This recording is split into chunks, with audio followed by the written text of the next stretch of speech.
ষাটের দশকে তদানীন্তন পূর্ব পাকিস্তানে ট্রেড ইউনিয়ন করে বাংলাদেশের কল কারখানা ঢাকা, চট্টগ্রাম, ডেমরা, গাজীপুর, খুলনা শিল্প এলাকায় ট্রেড ইউনিয়নের নামে মালিক শ্রমিক দ্বন্দ্ব বাঁধিয়ে এক শ্রমিক নেতা পাশ্চাত্যের এবং সমাজতন্ত্রের ধর্মনিরপেক্ষ রাজনীতির বীজ ঢুকিয়ে বাংলাদেশের শ্রমিকদেরকে তারা সমাজতন্ত্রের প্রশিক্ষণ দিতে শুরু করেছিল।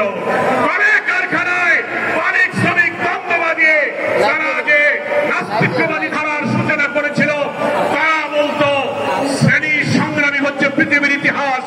শ্রমিক কল্যাণ ফেডারেশন 1963 সালে প্রতিষ্ঠা লাভ করে বলেছে, না, শ্রেণী সংগ্রাম নয়, সত্য মিথ্যার দ্বন্দ্বই হচ্ছে পৃথিবীর ইতিহাস।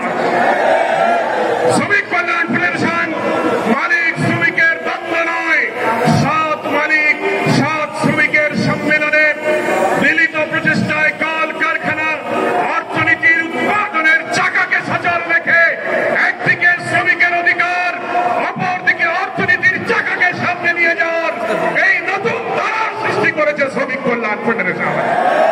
প্রিয় ভাইয়ের আমার, তারা স্লোগান দিয়েছিল শ্রমিক রাজ কায়েম করবে। তারা বলেছিল trade union is the school of communism.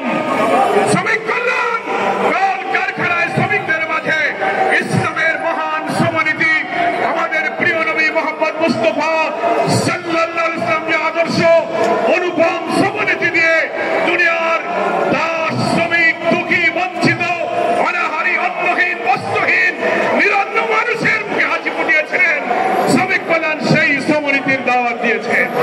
শ্রমিক কল্যাণ আল্লাহ নবীর আদর্শ তুলে ধরে মালিকদের কাছে বলেছে, শ্রমিকদের বলেছে, মালিকরা যা খাবে এবং করবে, শ্রমিকরা যেন সেই পরিমাণ সেই মানের খেতে পারে, পড়তে পারে, সেই ন্যূনতম বেতন মজুরির ব্যবস্থা করতে হবে।